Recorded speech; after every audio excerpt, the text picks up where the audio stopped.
¿Qué tal? ¿Cómo les va a todos? Bueno, en esta devolución ya final de la cuarta actividad, que es lo analítico, quiero empezar haciéndoles un comentario que es para nosotros muy interesante que hayan podido incorporar en muchos casos, las devoluciones y las reuniones de Meet que estamos sosteniendo.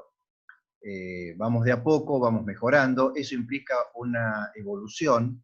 Cuando hablamos de evolución hablamos de esto, de que logren ustedes entender qué es lo que nosotros les pedimos, aunque sea reiteradas veces, y en esta oportunidad empiezan a aparecer esas síntesis de las devoluciones, pero no solo la síntesis, sino que además se nota también que los conceptos de las devoluciones que a veces damos los incorporan a los trabajos. Y lo mismo en las reuniones de Meet, que debemos reconocer han sido útiles, tanto para ustedes como para nosotros, para palpar un poco el nivel de dudas que ustedes tienen y resolverlas. Ahora vamos a ver muy brevemente algunas cuestiones sobre esta parte final de lo analítico, si podemos empezar con las imágenes. Quiero empezar fundamentalmente por el tema, hemos dejado de lado digamos en la devolución pasada, lo que es el tema de la investigación o la profundización en toda esa cantidad de material que ustedes tenían que relevar del objeto, buscándolo en la web, viéndolo personalmente, digamos, ahí en su casa y haciendo los dibujos. Es muy variada la respuesta, quiero decir, en algunos casos hay investigaciones bastante interesantes y profundas, amplias, por sobre todas las cosas, y en otros casos no tanto, se han quedado apenas con lo superficial o con lo mínimo necesario, digamos, para trabajar, y en ese sentido no era esa la idea de la investigación. Recuerden ustedes, la investigación, esto para mejorarlo al trabajo, si es que es necesario, en los casos que sea necesario, la investigación es un trabajo amplio, como les decía, una especie de tormenta de datos, que yo recibo sin discriminar demasiado cuál me va a servir y cuál no. Estudio todo lo que puedo del objeto y después comienzo con esta etapa que estamos viendo acá.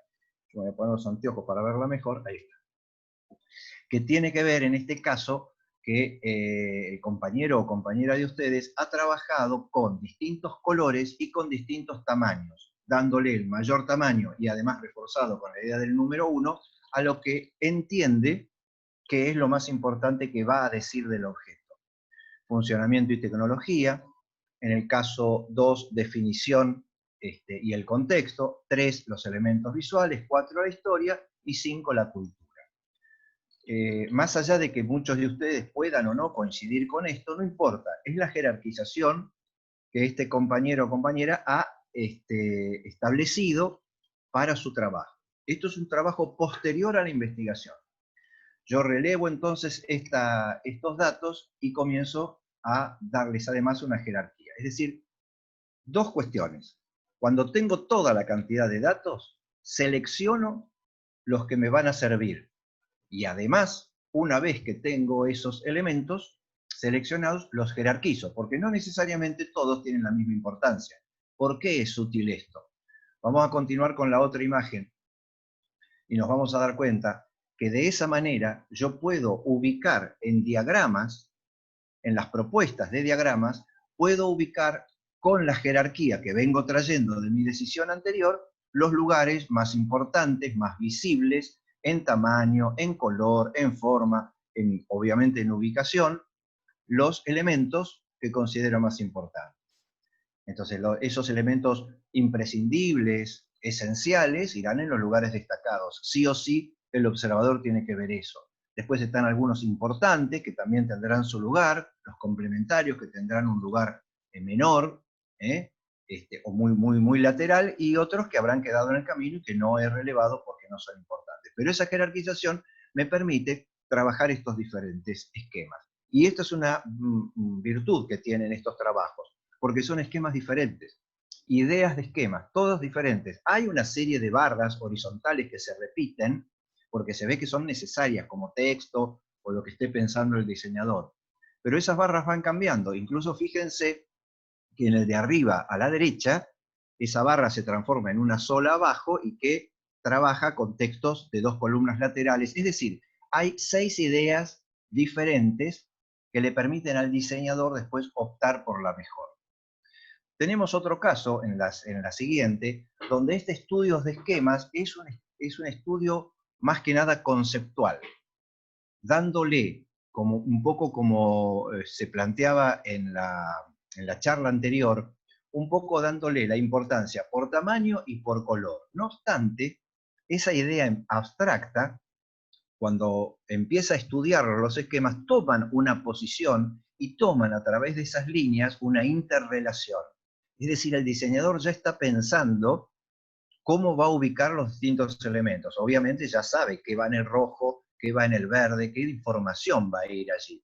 Y fíjense ustedes que es justamente en el de la izquierda que estamos señalando ahora, cómo ese círculo rojo en 2 oportunidades se separa y termina siendo 2 medios círculos.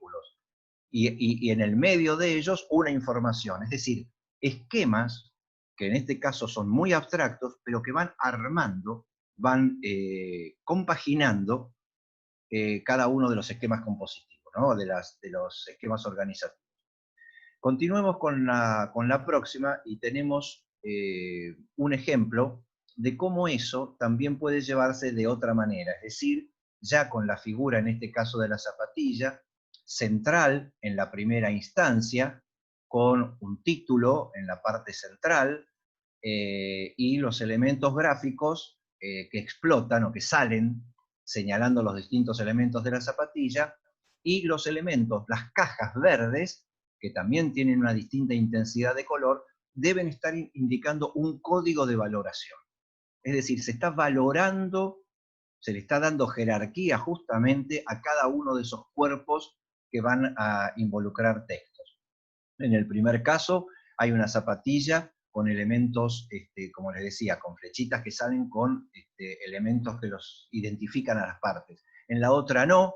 En la de abajo a la izquierda, por ejemplo, de la zapatilla salen 3 flechas que seguramente están haciendo alusión a lo que estoy hablando de la zapatilla. Y también tengo un cuarto esquema abajo a la derecha. Es decir, 4 planteos diferentes para que el diseñador, por decirlo de alguna manera, pueda elegir. Y en este sentido, pasa como cuando vamos a un negocio, a comprar zapatillas o a elegir una comida o lo que fuera. Cuanto mayor variedad tengo para elegir, bueno, más acertada va a ser mi elección. Es decir, voy a elegir lo más propicio. Bueno, en este caso, nosotros les pedimos varios croquis y 3 alternativas y mucho estudio de esquemas compositivos para que justamente puedan ver cuál es la mejor de todas. Si continuamos, ya nos metemos en cuál es la ventaja entonces que puede llegar a tener las distintas alternativas compositivas que yo me propongo. A la izquierda, fíjense qué simpleza que tienen los esquemas que se plantean allí a través de un eje central en todos los casos, pero hay un eje horizontal y un eje vertical que es igual en todos los casos, central, pero el eje horizontal se mueve. En el primer caso está arriba, luego está abajo, entonces en el último prácticamente es una cruz, eje central tanto para el vertical como para el horizontal, pero esos esquemas permiten ir recorriendo una serie de posibilidades donde el termo, sus partes, los textos, el título, va cambiando de lugar. Aquí tenemos marcadas los distintos ejes, casi todos hay un eje vertical, pero el eje horizontal se va desplazando en distintos lugares. Fíjense que esto está bueno en relación a cómo responde a lo que nosotros pedíamos, que es, cuéntenos sobre qué esquema compositivo están ustedes trabajando. Más allá del acierto o del error que puedan tener, o que puedan hacer mejor, o que ustedes podamos hacerle críticas a que está más claro o menos claro. Pero la realidad es que en este caso, por ejemplo, yo estoy viendo 7 alternativas, de las cuales algunas son parecidas, pero ninguna es igual a otra, y de ellas se va a elegir seguramente la mejor a criterio del diseñador. Vemos, si continuamos, otro ejemplo. Fíjense que estamos viendo todos hasta acá, estos ejemplos son a mano alzada, estos 2 últimos, es decir, por el sistema analógico, no trabaja con ningún sistema digital, y cómo se puede, a partir de croquis rápidos, mostrar distintas posibilidades. En este caso con el paraguas, Fíjense cómo la misma forma del paraguas en el número 1 está armando la composición toda. Es decir, se sitúa el mango, el asta, en un eje central, el paraguas que se desarrolla abierto justamente cubre la totalidad de la información y eso ya me da un esquema, ya me organiza la lámina. A partir de ese eje central, yo hacia la izquierda decido colocar algo y hacia la derecha lo mismo. Fíjense cómo el diseñador está compensando justamente esas dos franjas, esas dos cajas verticales a los costados, enmarcando el resto de la información. Esto es lo que nosotros llamamos un esquema compositivo, un orden, una idea a partir de una especie de geometría de base que es invisible porque después estas líneas no se ven, pero la verdad que ese esquema se recompone con la ubicación de los distintos elementos. Y a partir de esa idea puede después surgir otras, donde las situaciones compositivas pueden ser diferentes. Si continuamos con la otra, vemos el caso de las alternativas, porque después de los esquemas compositivos y ya habiendo decidido qué es lo que voy a decir, comienzo a establecer las alternativas. Fíjense que yo no puedo llegar a un paso si no tengo el anterior. En un breve repaso, yo no puedo tener la lámina final, por decirlo de alguna manera, si no tengo algunas alternativas anteriores para poder disponer de ellas. Y esas alternativas surgen de un montón de ideas que se basan en diversos esquemas compositivos. Y estos surgen de una jerarquización que yo tuve que hacer de una gran investigación previa.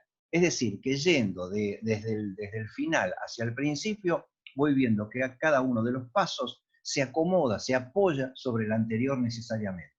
Nosotros les pedimos que para hacer un trabajo completo no salteen ningún paso. No crean que la primera idea, que es una ocurrencia, es la mejor o me tengo que quedar con ella.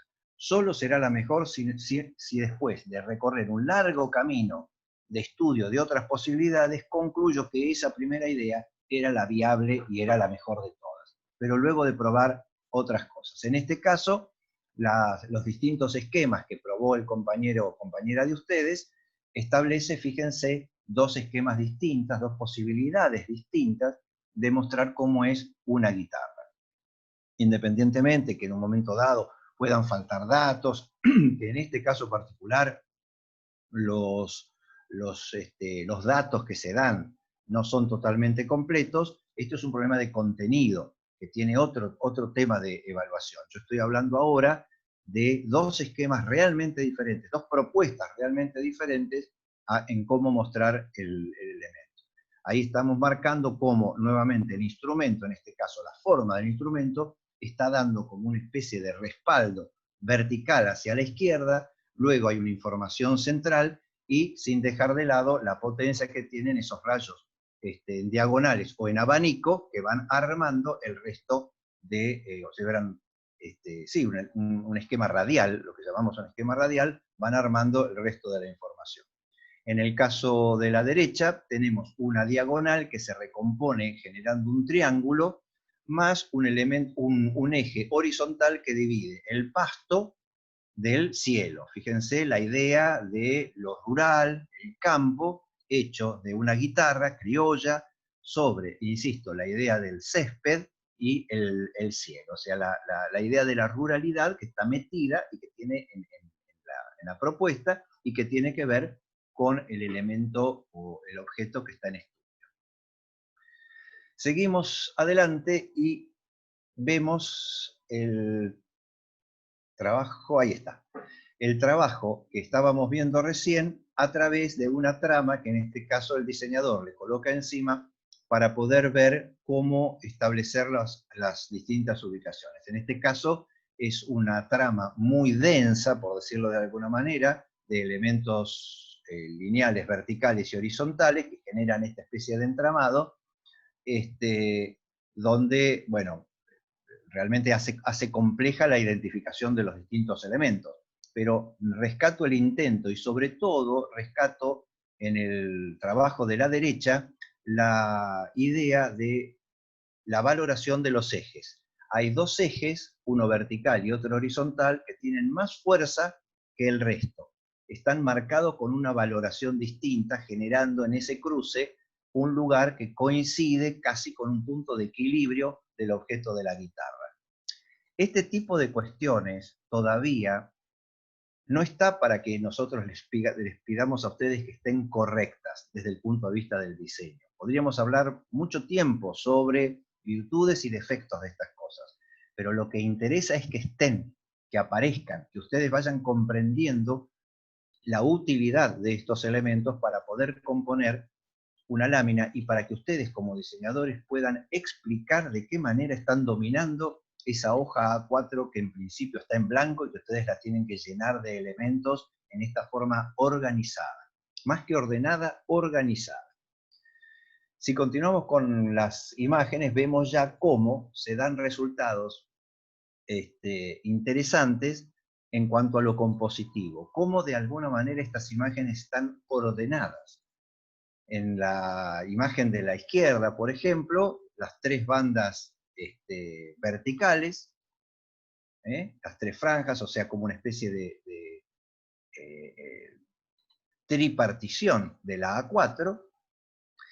En el medio se decide colocar como título una imagen donde se muestra cómo se usa el paraguas y se desarrolla hacia abajo todo lo textual, reservando la franja o la columna izquierda y la columna derecha para el desarrollo de elementos gráficos que tienen un mismo tenor de graficación, es decir, un mismo tamaño, o sea, una misma escala, un mismo color, obviamente, que nos hace reconocer cuál es la idea del diseñador. Solo la excepción de ese paraguas de colores que se usa abierto para explicar en el último tramo de texto, con algunas líneas que lo van derivando, qué partes forman o conforman el paraguas. Una manera sintética y práctica de explicar el objeto. En el caso de la derecha, las tres bandas son horizontales, está triparticionado, cambia el color, como si fuera una especie de sistema de separación, también el mismo color arriba que abajo, pero una banda blanca, de fondo blanco en el medio, donde están ordenados los textos, o sea, los bloques de texto, y las distintas imágenes que los ilustran. En el caso de abajo, por ejemplo, las dos imágenes enmarcan el texto. Texto que está separado, con un correcto interlineado. Este tema de la tipografía, del interlineado y de los cuerpos los vamos a ver en el próximo trabajo. Y que son muy importantes a la hora de organizar los elementos para que la lectura sea clara y rápida. Y el ojo del observador vaya primordialmente donde el diseñador quiere que vaya. Continuemos con otros. En el próximo trabajo, en una sola imagen, esta aparentemente mucho menos estructurada desde el punto de vista de la verticalidad o de la horizontalidad, sin embargo, le podemos encontrar elementos compositivos. ¿Por qué? Bueno, en primer lugar porque tenemos el título, que en la parte superior, y llamando la atención como para comenzar la información, da el nombre del objeto. Y después hay una diagonal generada por la inclinación del objeto que nace en su base, está casi pegada al título, pero que genera una diagonal que ya me divide la imagen en dos partes, un triángulo superior y un triángulo inferior.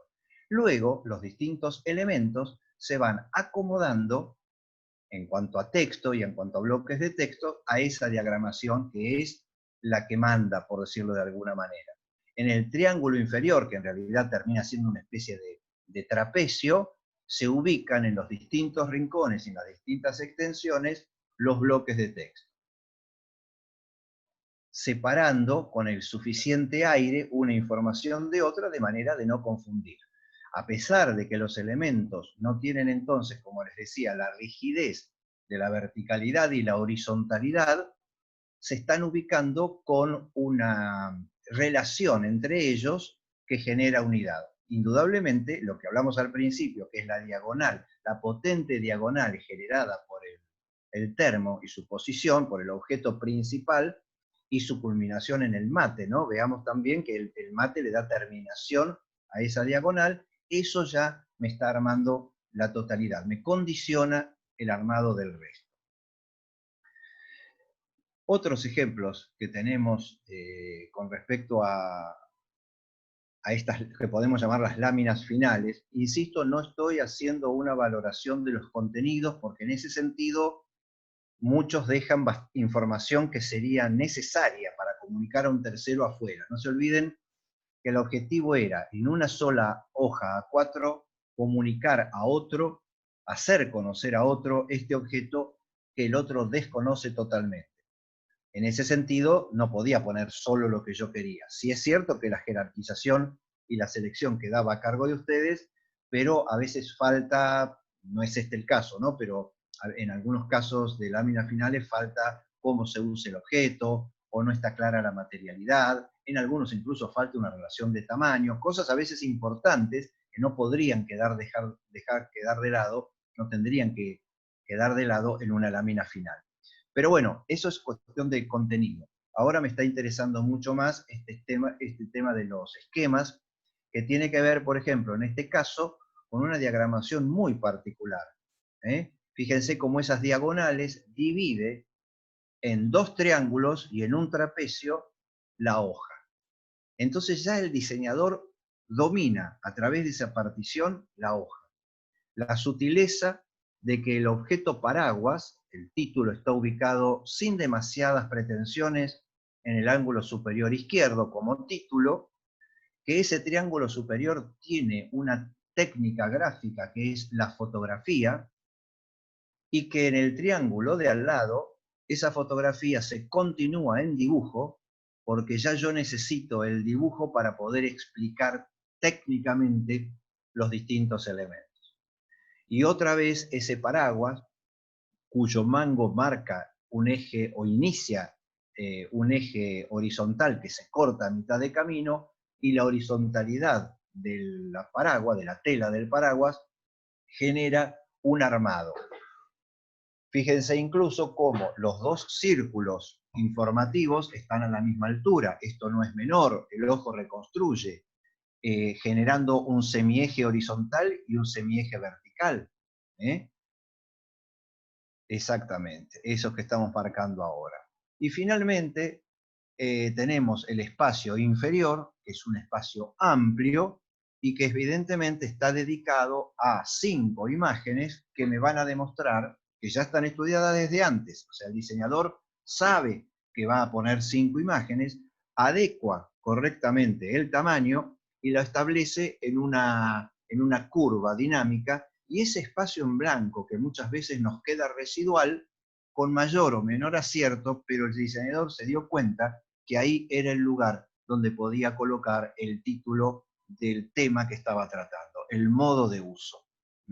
La secuencialidad que marca la curva, el dinamismo que tiene la curva, tiene que ver un poco con el dinamismo del movimiento de la mano cuando yo abro el paraguas. Continuemos entonces con algunos que faltan. Este es el último. No, ahí está, uno más. Este es interesante, aunque complejo. Este lo hemos traído como la ejemplificación de algo que evidentemente tiene un esquema por detrás. Por ejemplo, tiene una banda superior de características horizontales, donde aparece la mano, 3 paraguas, es decir, 4 imágenes con texto que me dan dando la horizontalidad de esa franja. Luego hay una segunda franja horizontal de similar tamaño, está ocupada por 2 imágenes y un texto correctamente colocado a la derecha. Nuevamente aparece una tercera banda horizontal, pero en este caso incluye el principio, en este caso el mango, de una imagen, la del paraguas, que luego establece esa verticalidad. Esos dos elementos me enmarcan a su vez un último rectángulo, un último casi cuadrado de fondo verde, que está a su vez subdividido por ese eje horizontal que acabamos de marcar, incluso un subeje por debajo de ese, lo cual hace indudablemente un poco tal vez compleja la situación, pero fíjense cómo uno puede rescatar detrás de esta complejidad ciertos elementos geométricos compositivos. En el rectángulo verde, por ejemplo, inferior, los elementos tienen un similar tamaño para poder explicar la mayor cantidad de cosas. Y con la misma tipografía. Distinta es la tipografía de los bloques superiores, que es un poco más grande, y por supuesto es distinta la tipografía del título, el paraguas que está encabezando, que en realidad ahora lo marco, es la primerísima banda oriental, ¿no? La horizontal, perdón, es la del paraguas y la figura en el otro extremo. Ese espacio que hay entre el título, el paraguas, y esa personita que tiene un paraguas, evidentemente no es un espacio residual, es un espacio pensado donde la figurita de la derecha da un cierre y genera una tensión, por decirlo así, y una relación entre esa figurita y la idea del paraguas, como una especie de resumen de presentación. Bueno, estos son ejemplos de los muchos que hay. Hemos seleccionado los que nos parecían más ilustrativos. Siempre recuerden que no seleccionamos los mejores o los peores, sino simplemente aquellos que nos parecen los más ilustrativos para que ustedes puedan mejorar el trabajo. No dejen de consultar cualquier duda que tengan al respecto. Esperamos que les haya servido esto y recuerden, incorporen esta devolución no solo desde el punto de vista de una síntesis escrita, sino también desde el punto de vista de que estos conocimientos hagan que mejoren esos trabajos. Los completan, los mejoran o los reacomodan. No tiren nada, todo sirve. Nos vemos en la próxima.